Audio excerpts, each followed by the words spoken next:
Okay, so that's a little bit of introduction. Maybe for myself, because some people don't know me. My name is Bhante Bodhidhaja. Bhante kind of is like venerable, and Bodhidhaja is my monastic name. But since we're in Australia, very often they just call me Bodhi, and it's easy and short. I live at Kusala Hermitage, which is just at the edge of Roleystone. We are right next to the Cambodian temple, and we've been there now for 3 years. So you have a monastery here, and you can also come there around lunchtime and just hang out with monks and have something to eat or ask any questions. And we come here once a week to give a few teachings and to do meditation with you and to answer your questions if there are any questions. So I have just recently returned from Malaysia together with my monastic friend Bhante Chunda. We were teaching there. And usually what happens, when you travel or just in your day-to-day life, some certain things come up, and then they kind of very often come up in the talks as well, because it's just what has been on your mind. And we have noticed that, over in Malaysia, I can't talk for the whole scene, but we've seen some places where the teaching can actually be quite intellectual, and people come and listen to a lot of talks, which is great. It's a great way to spend your evening. You could be doing a lot of other things that are not so helpful, but we also want to make sure that not just knowledge is imparted in those teachings, that they, we listen, we use our brains. Sometimes in Asia, very often there is a lot of reverence towards the monastics, which is great, which is a very good kind of starting point. But we also want to question what we are told and, reflect on it, and then also make sure, as I like to say, that it moves from up here to down here, that it moves from an understanding and down into the heart. And then it actually becomes action, it becomes behavior, it actually influences our lives. And that's what the whole teachings really should be about. As I said, you can come here, listen to a talk and go like, okay, that was interesting, or that was boring, or whatever, and you go away. But if it doesn't really have an impact on your life, then, I don't know, then probably it's not so helpful. So we want to make sure that these teachings or these practices really become a blessing and have some benefits for you. And so I thought maybe today I could focus a little bit on those two words, blessing and benefit. And I was reminded of a story of the teacher of our teacher, Ajahn Chah. Some people might be familiar with him, a forest meditation master who lived over in Thailand. And he had a lot of stories, or a lot of kind of one-liners sometimes, or a lot of similes that were really, really beautiful. So with the monastics, you might be familiar with other traditions that they go and bless places. Or you come to the monastery to receive a blessing. And that is actually the same in Thailand or in our tradition, in the Buddhist tradition. And what we have, what other traditions have as well, is we have holy water that we sometimes sprinkle around. One nice thing, though, is when you have been actually to some of those ceremonies that we do. My teacher, Ajahn Brahm, he's so playful and he's so joyful with, splashing around the holy water. But Ajahn Chah used the water of the blessing as a simile for what it actually stands for.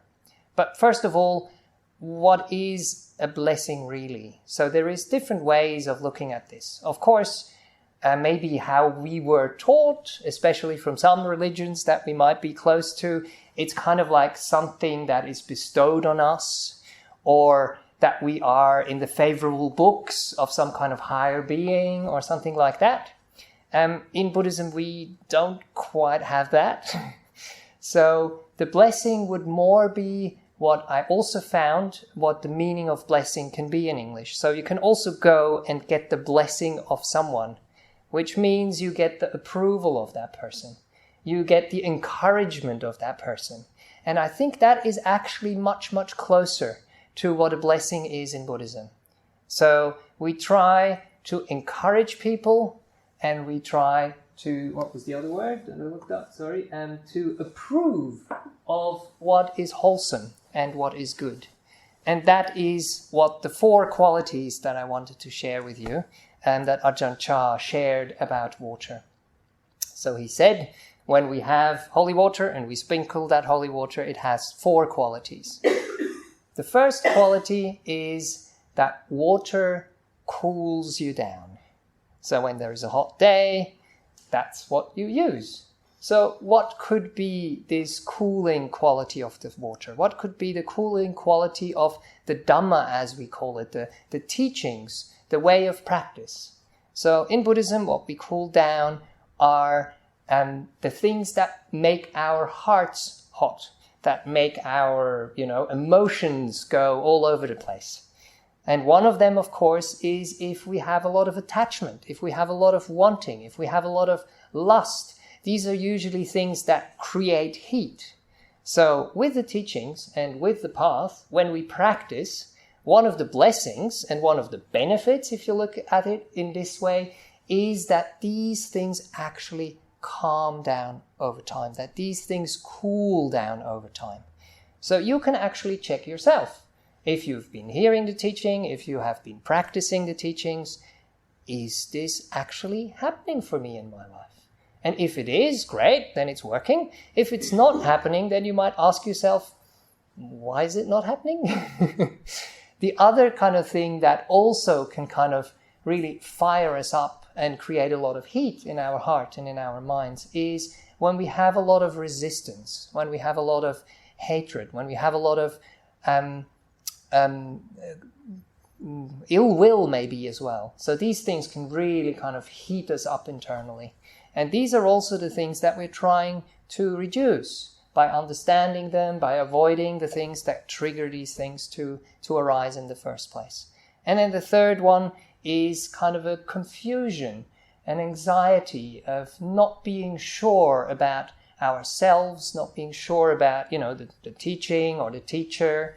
That is maybe less of a heat, I don't know. Maybe it's a bit more difficult to recognize that.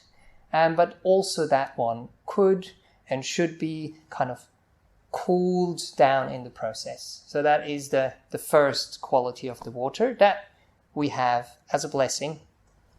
The second quality of the water is purification.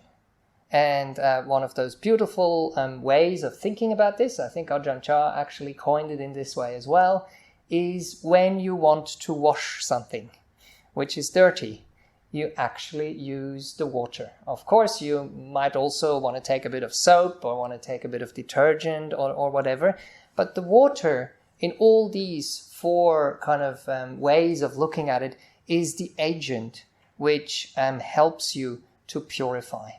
And in Buddhism, we purify our hearts, we purify our speech, we purify our actions, and we purify our thoughts.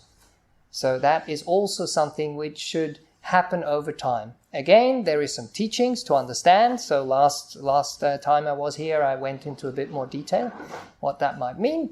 So through that, we purify things.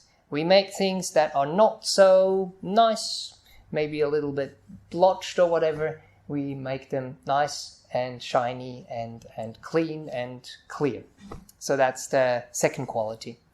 And then the third quality that water can be used for, or that water brings forth, is the growth. So also, again, with plants, when we want to grow something, we use the water. Again, the water itself is not enough. We need some nutriment that actually goes with the water, and we have to have some soil and sunlight and whatever. But again, the water is kind of like an agent which helps the process along. And in Buddhism, we want to make sure that we grow in wholesome states, that we become better people, that it's easier to live with ourselves, that it is easier to live with other people around us as well. So that there is actually growth and progress that there is some blessings that grow within our own lives. And then the last quality is a nice quality that we probably learned about in biology, and it's the quality of cohesion. So when you have water, maybe say after it has rained, it will usually come together and build a little droplet. Or it will, even if you fill up a glass, it doesn't spill over straight away. It actually builds like those bridges, and it makes like a little bubble because of this cohesive power. And that is something which is actually very important. The other simile that you could use is if you take something like flour. It's just, a dusty kind of substance. But when you put some water in it, then it binds everything together. It makes it smooth. It makes it come together. And that quality could also be described as like a social cohesion, or like peace, like harmony. And I think that is something which is very important in our own lives and in our own world, where we often see so much, suffering and problems arise. If there were more cohesions, if there were more of practicing these beautiful teachings on the path to peace, then there would be more peace in the world altogether. And this is actually something which happens in meditation as well. Probably the people who've been here before know of that aspect from meditation. So in meditation, we actually also have this gathering of energy. And by focusing our minds, by resting our minds on one object, hopefully for long enough that it can settle, that it can be calm, and that it can become more peaceful. So that's the qualities of the water, and that is something that also, my fellow monastics often use when they come and bless a place, where they say, when I come and bless, there is, of course, some inspiration that comes from my side. There is some, practice that we have done as monastics that kind of transmit in a certain way. But the real blessing is actually what the people do in their lives, and what we can approve of, and what we can encourage them in doing to walk on this path and go deeper and deeper and become more and more happy in the process. So that's a few words that I have to share about blessings and about progress or about benefit. So when these things do arise, but that's something that happens over a longer period of time, where you sometimes actually have to stop and think and reflect. Because one of the things that people often kind of say is like, I've been practicing, or I've been hearing these teachings for a while. Have I actually made progress? And if we, take a little bit of time, sit back and reflect on those things. Have things grown? Have I become more peaceful? Is it easier to live with myself? Is it easier to live with other people? Have I purified my mind? Have I purified my actions? Have I purified my speech? And have things actually cooled down? And I think that is one of the things that most people can notice. So we have like certain reactions that arise very easily, where we get angry or where we get attracted to certain things. But then you suddenly realize that one time something arises that triggered you in the past. And now it doesn't trigger you in the same way anymore. Or it just doesn't have the same strength. And you're able to kind of navigate out of it without starting to even, add more unwholesomeness to something which might be difficult. So it's good to sometimes reflect. And then once you've reflected and once you've seen that something has actually worked, to, tap yourself on your shoulder, which is great, and to carry on doing what actually helps in this process. So you can even purify your hearts more. You can even, make the peace become more solid and make it more deeper. So that's just a few words of encouragement. Hope they make sense. But I really like that here the core part of this evening is not what I tell you. The core part of this evening is that we actually sit together, practice together, and develop those beautiful things in our own hearts. So let's do that together. But if there is any questions at this stage, sometimes we do the meditation and people are just so peaceful that they don't want to ask anything. So I don't know if it's still a bit of activity going on in our minds. If, yes, there is any questions? All good? No? All right. Well, then let's get ourselves ready for meditation. One of the things maybe also to mention for people who are new especially, the way we teach meditation, it's very important that our bodies are as comfortable as possible. Because sometimes I noticed also when we were traveling that some people have this idea that you have to sit through pain.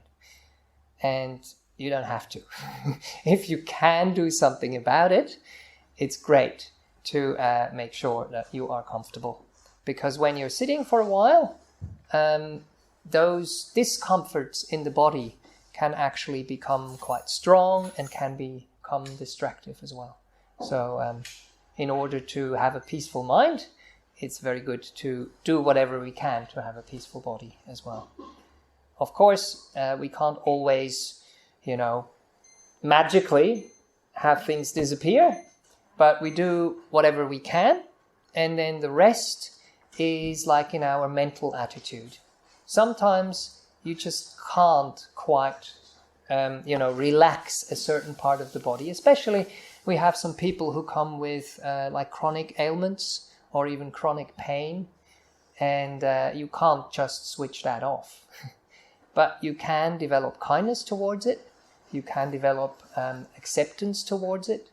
And you can learn in meditation that there is a space deep within which is basically separated from the pain and from your body. And the more you get to know that, and the more you get to understand how you can hang out there, you can kind of go deep within and go away from that pain.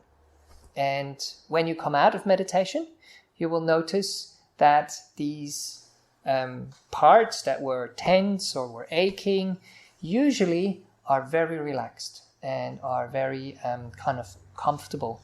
And then you know that the meditation has actually worked. Okay.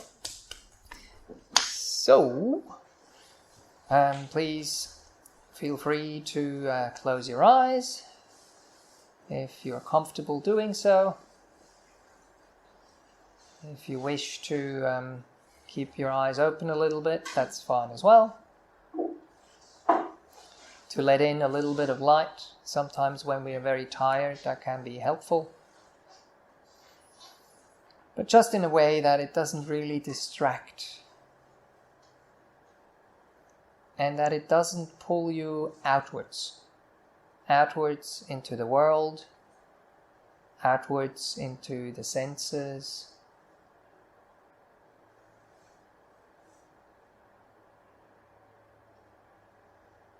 Because the senses and the body, the sense of touch, is kind of like an alarm system for us, which alerts us what is going on outside, what kind of needs our attention. But in meditation, we make sure that we are in a safe environment, which is reasonably quiet, and we make sure that the body is comfortable. So, all that attention that it would ask of us is not required anymore. Ajahn Brahm often says it's like parking your car. So most of you came here in a car. So there is a nice parking lot out there.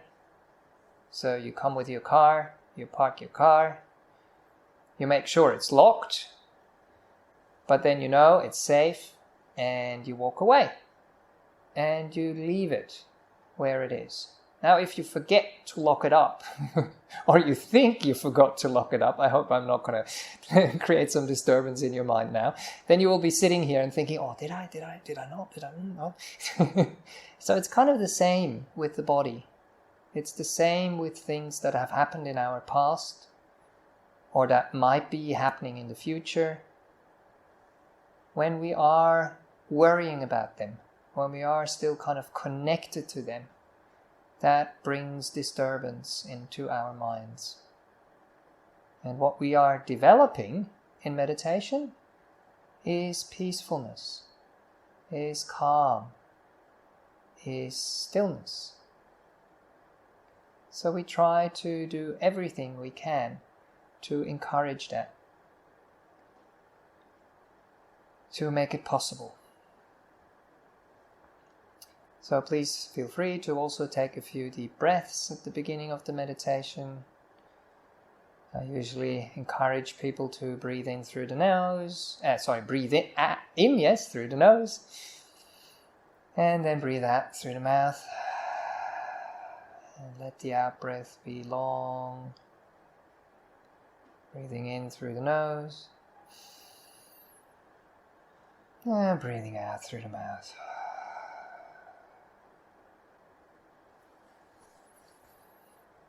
And maybe one more time, breathing in through the nose and out through the mouth.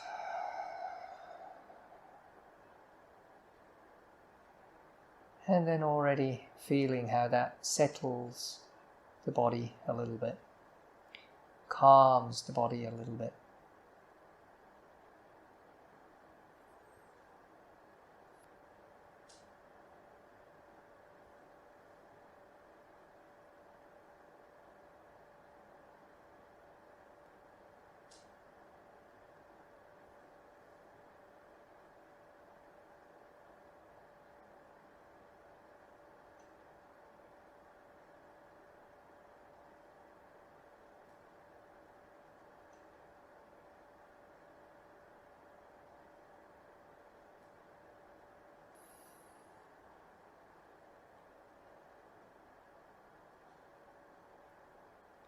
And then we can just check in with the body as a whole. And see if there are any areas in the body which are maybe still a bit uneasy, a bit tense, a bit restless, a bit itchy.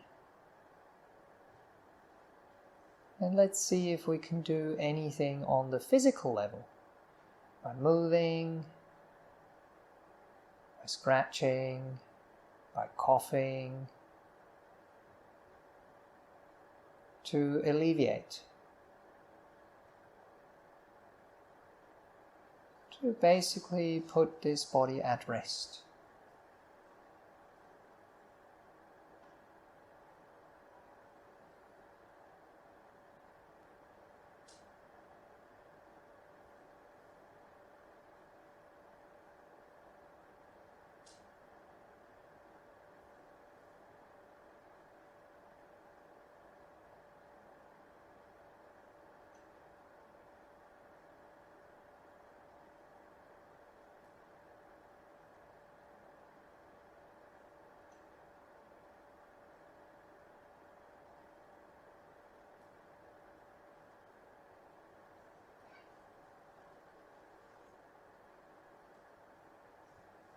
And then we can scan through this body.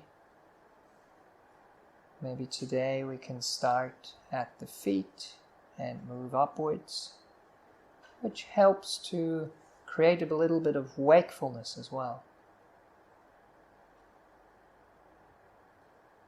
So see if you can connect with your feet.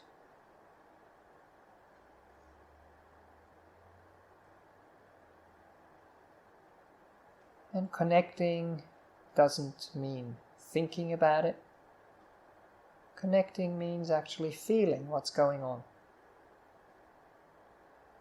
Can you feel how your feet are?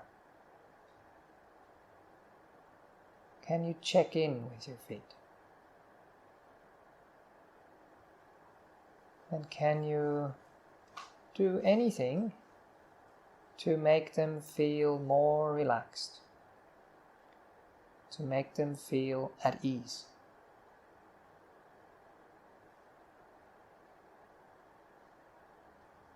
That's the soles and the tops.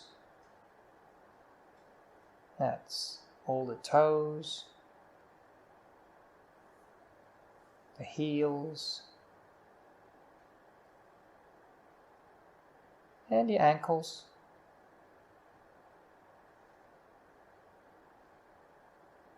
Make sure they're not squashed.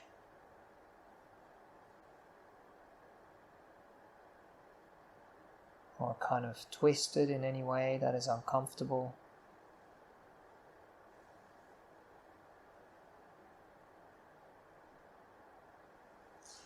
Trying to just have them be just right.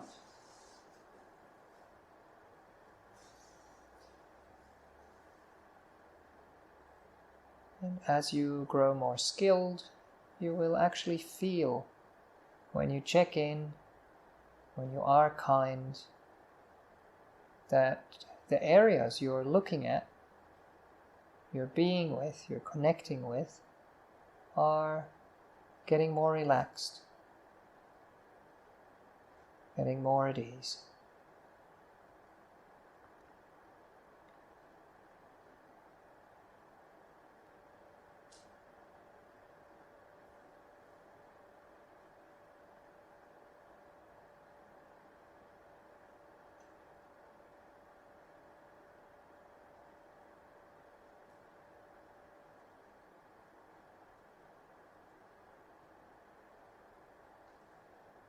And then there very often kind of comes a point where you can't do anything else. So you just wish them well. And you walk away. Moving upwards to the lower part of your legs.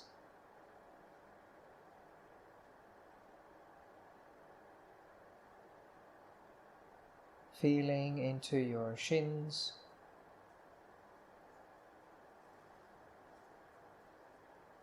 Feeling into all the muscles.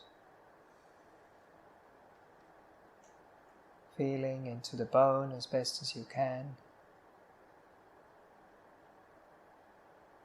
And allowing it to relax.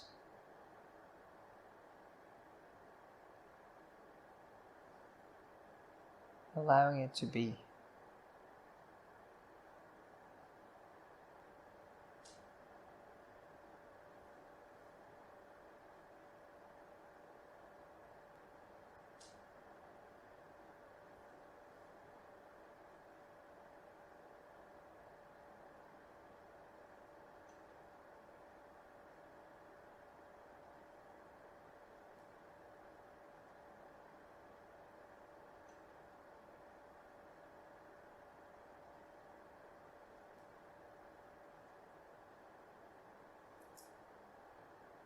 If there anything you can do physically, please feel free to do that quietly and gently.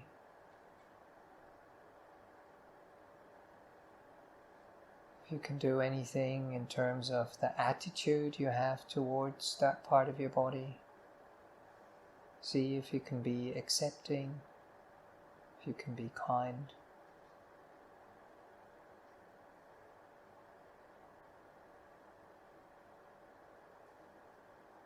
You might even feel the lower legs kind of getting heavier.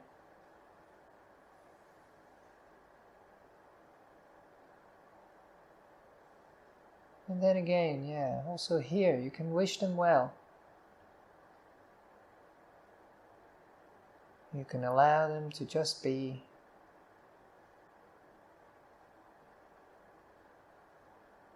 Nothing to worry about in that part of the body. So you can let go. you can trust will be okay. And you can walk away and allow your mind to settle on your knees, left and right.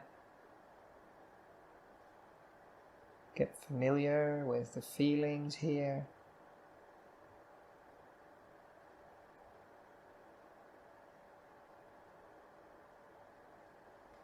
Connecting with the hardness on the outside and the softness on the inside.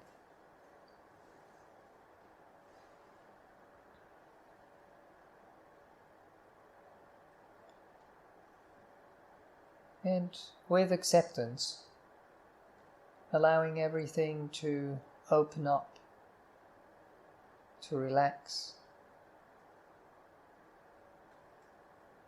Control always pushes and pulls. Acceptance just allows, gives space. Wishes well.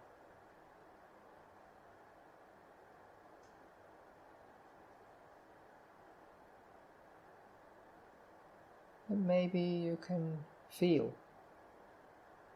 get some feedback from that part of your body.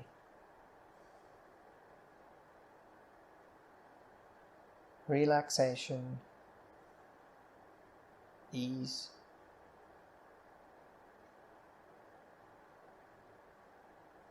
peacefulness.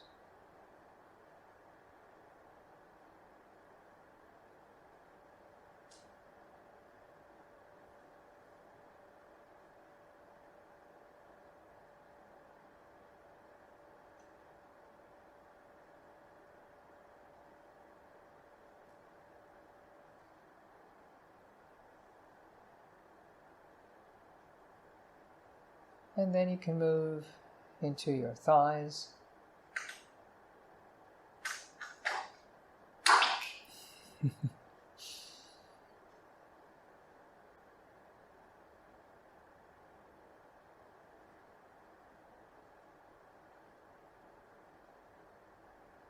And also here you can connect to the feelings in your muscles, in your skin. Maybe you can feel the clothes touching the skin.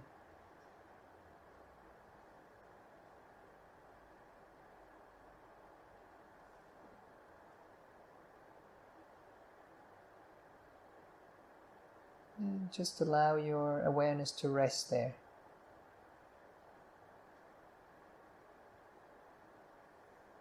To be with that part of the body.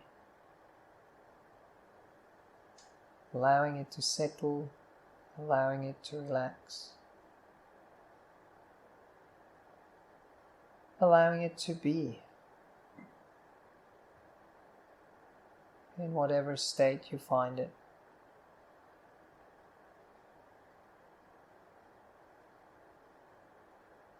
By just being with it, looking at it with kindness and care.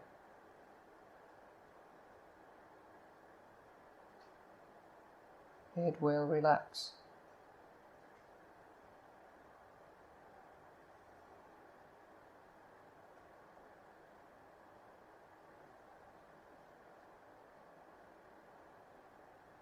Will become less of a problem.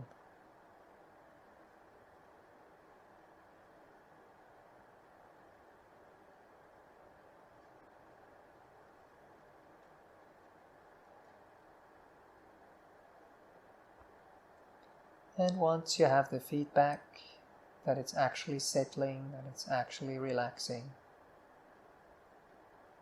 you can allow the process to run by itself. You can trust that you let go a little bit and it relaxed, so you can let go a bit more and allow it to relax even deeper.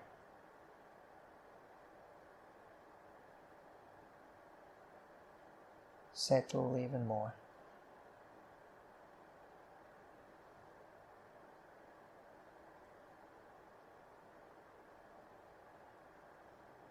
And then you can let it go.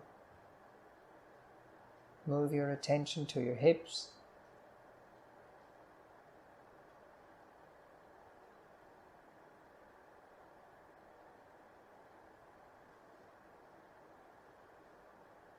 See if your hips are comfortable. If not, you can move them around a bit.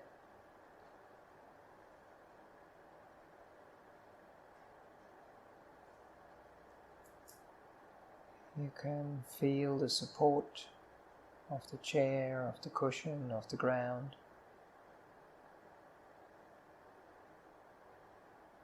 You can kind of hand it over to that support, so that you don't have to hold on.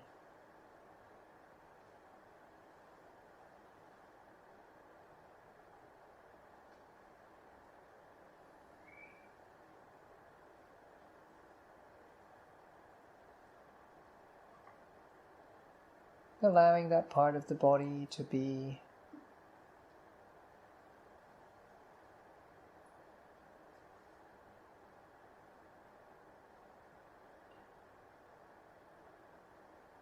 the muscles, the bones,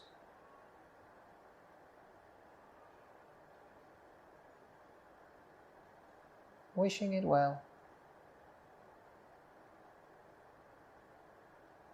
giving it space.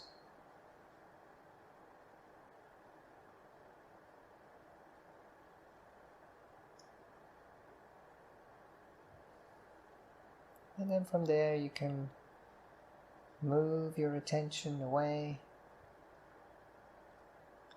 and let it go into your spine.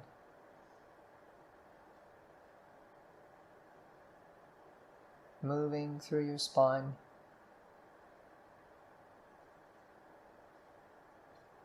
Slowly upwards.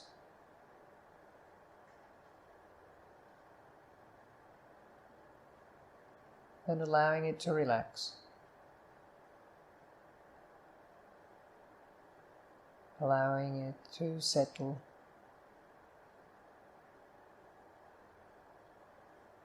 Allowing it to rest.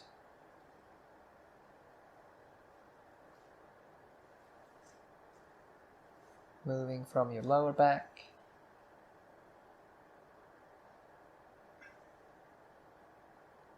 into the middle part of the spine.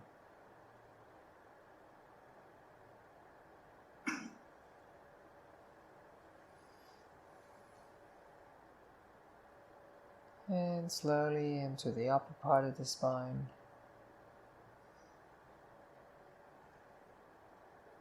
Allowing all the muscles to relax there.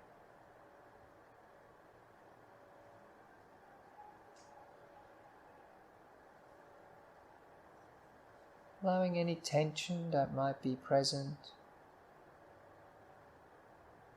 to dissipate.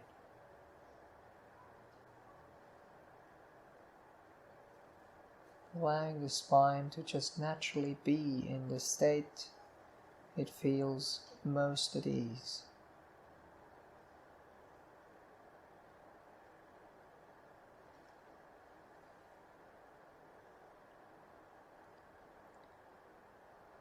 And then we come into the area of the chest,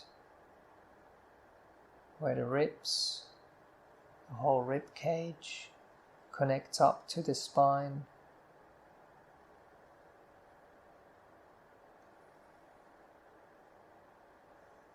Let's see if we can also relax that.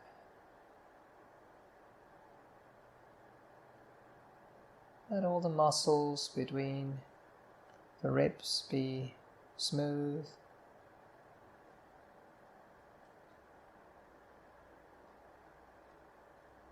And just naturally move with the breath, without tension, without strain.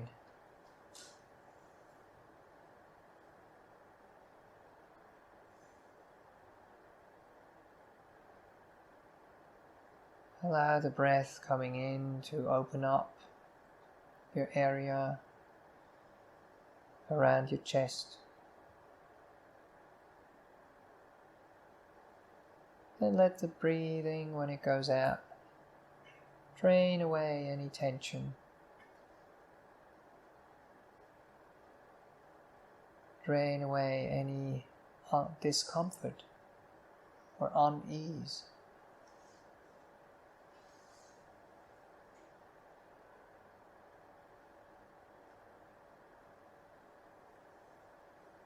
And then from there we can move towards our shoulders.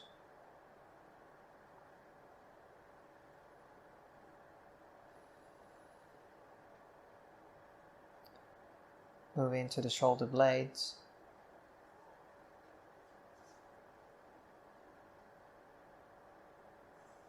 Move into the shoulder joint.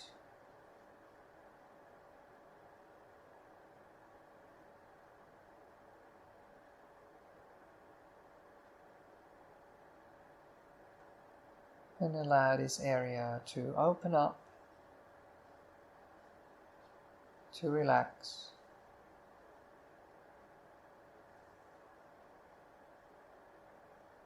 To be at ease.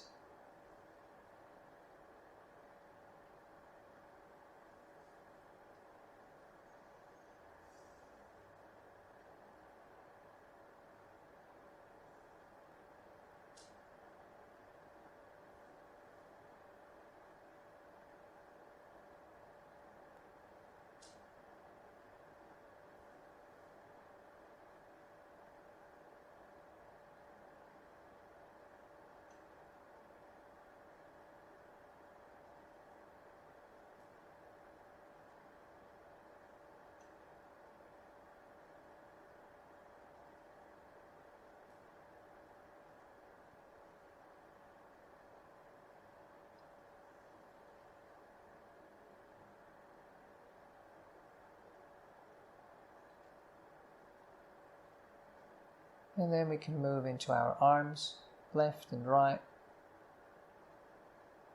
feeling the skin, feeling the muscles,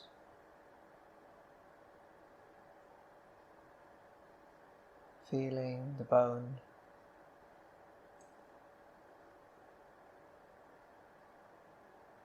and allow our upper arms to rest.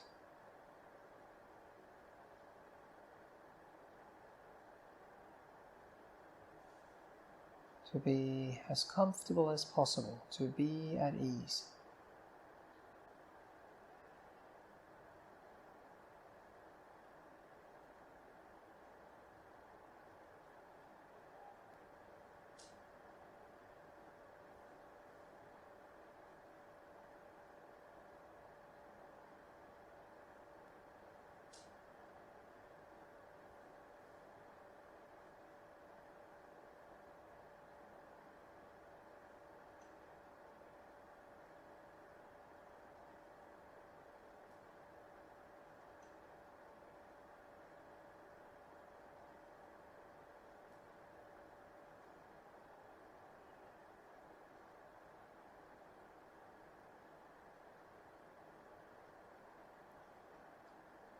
Then moving into our elbows,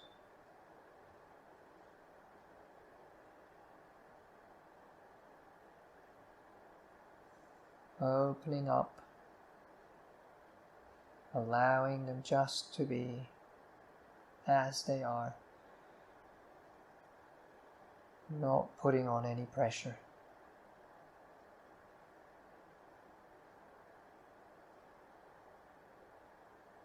Letting them relax.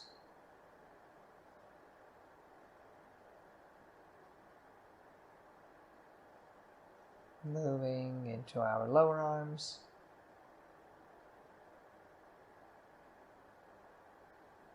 First feeling them, connecting to them.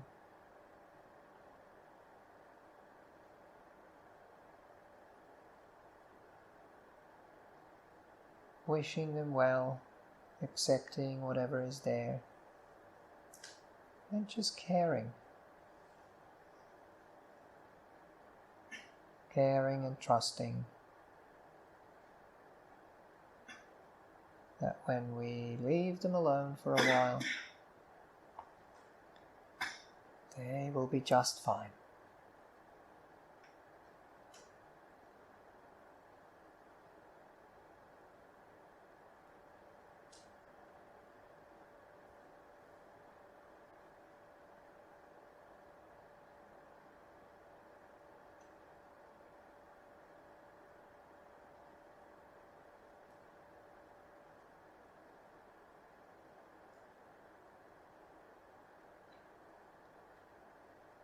Moving into our wrists,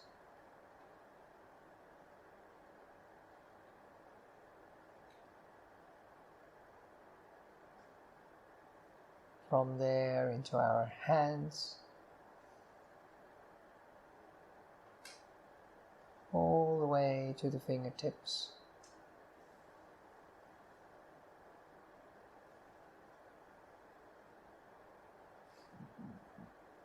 And feeling them settle, feeling them relax. Feeling them just hanging out and being at ease for a change.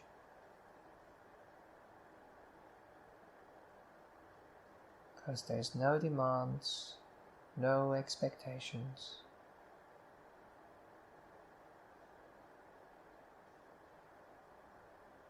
Only care.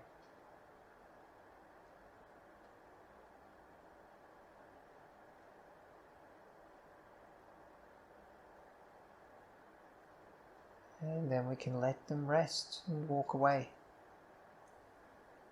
And connect with our neck.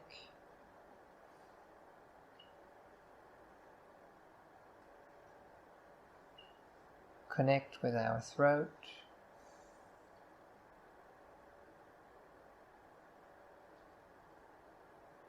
Connect with the spine, the part which is going through our neck, and allowing everything to rest, to relax.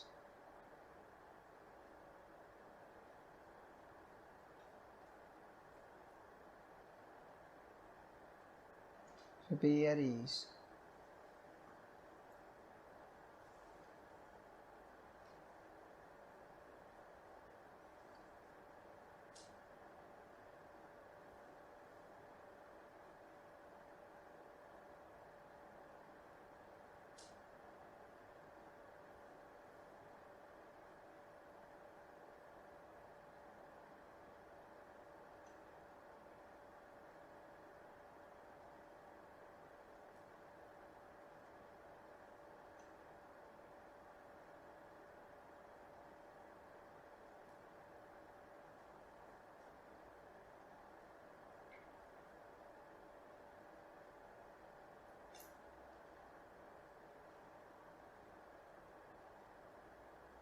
Feeling the skin, feeling the muscles,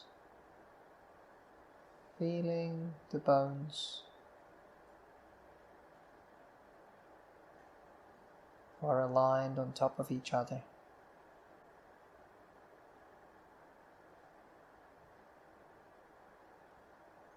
Allowing them to settle and rest.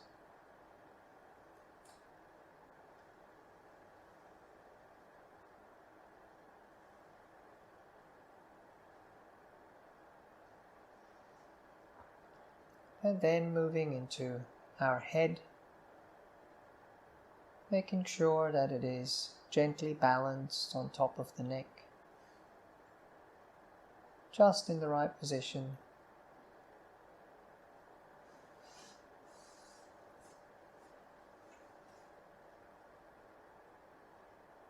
Allowing the scalp,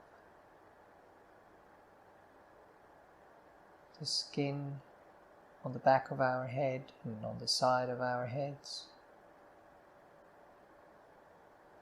to be at ease and relaxed.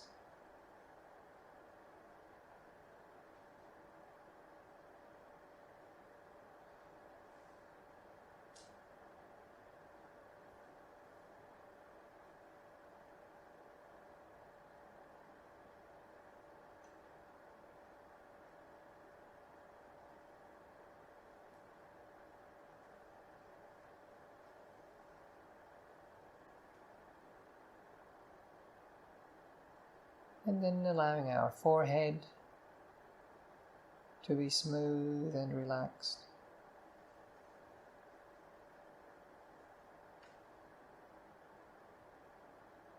Our eyebrows.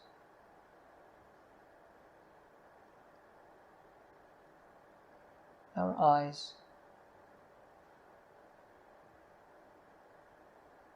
The eyelids and the eyes in the sockets.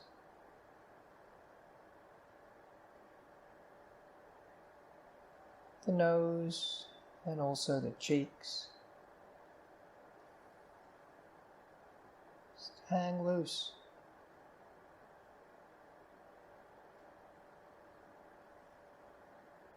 Without tension.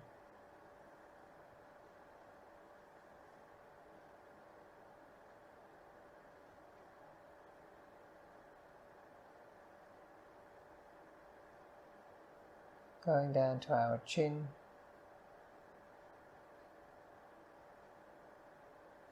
our mouth,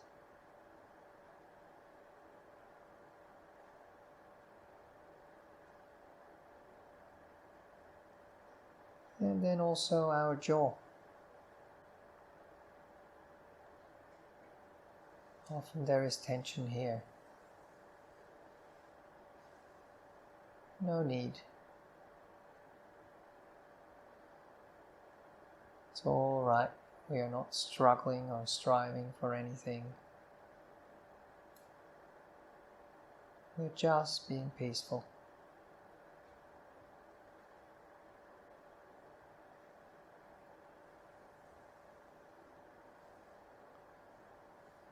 Allowing everything to relax and to rest.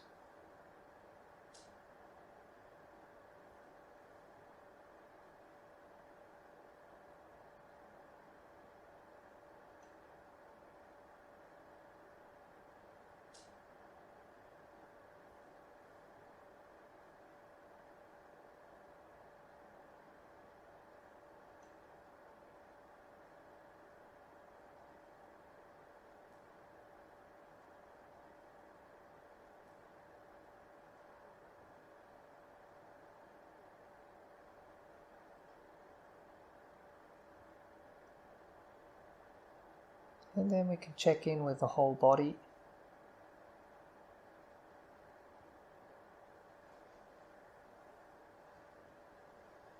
And see if there is any difference from when we started this meditation. Is it more relaxed? Is it more at peace?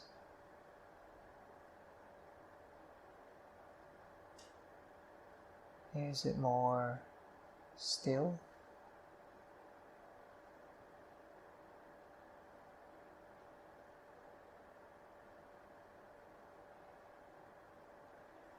And also the effect all this has on our mind, on our mental world.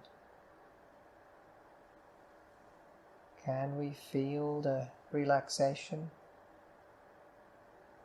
the peace, the ease?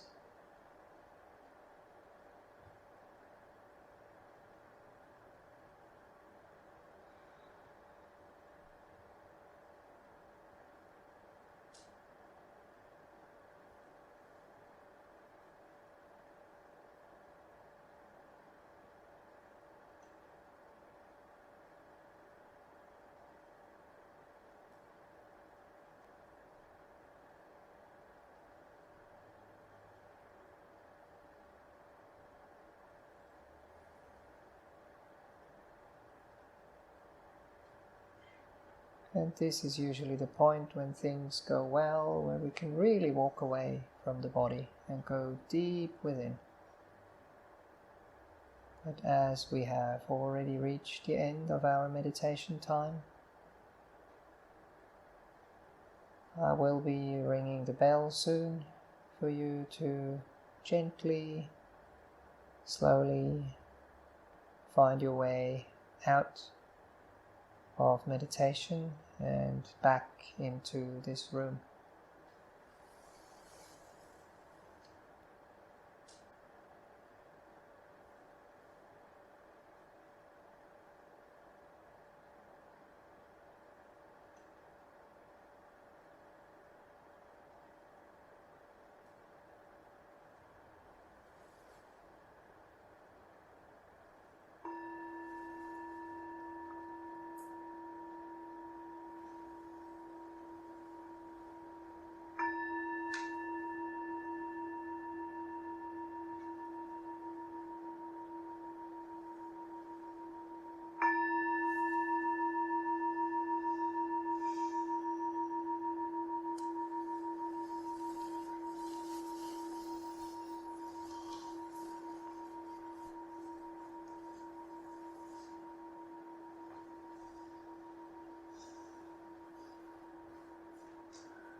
So I did a bit more guidance than usual, which is usually good when some people are new to this practice.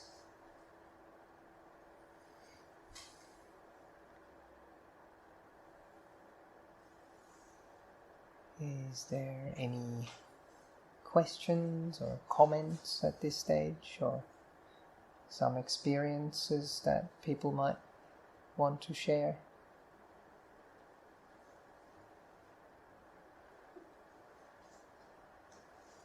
It is quite normal that when we start meditating that there are quite a lot of thoughts and that there are quite a lot of worries, because that's just what our minds are used to do.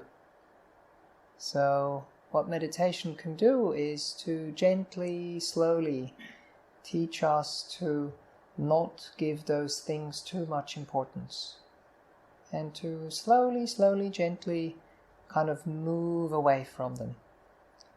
And by doing a body scan, we encourage the mind to settle on different areas of the body and to develop, a kind attitude towards them. But if we do have pains, that can be something which is very, very challenging. So then we do really encourage people to experiment a little bit with the way they sit, or even if they are listening to guided meditations at home, to maybe try and sit on something really comfortable. I have a cushion here myself. I usually feel my bones of my hips quite quickly on the plastic chair, so that helps a little bit to pat that, to relax that.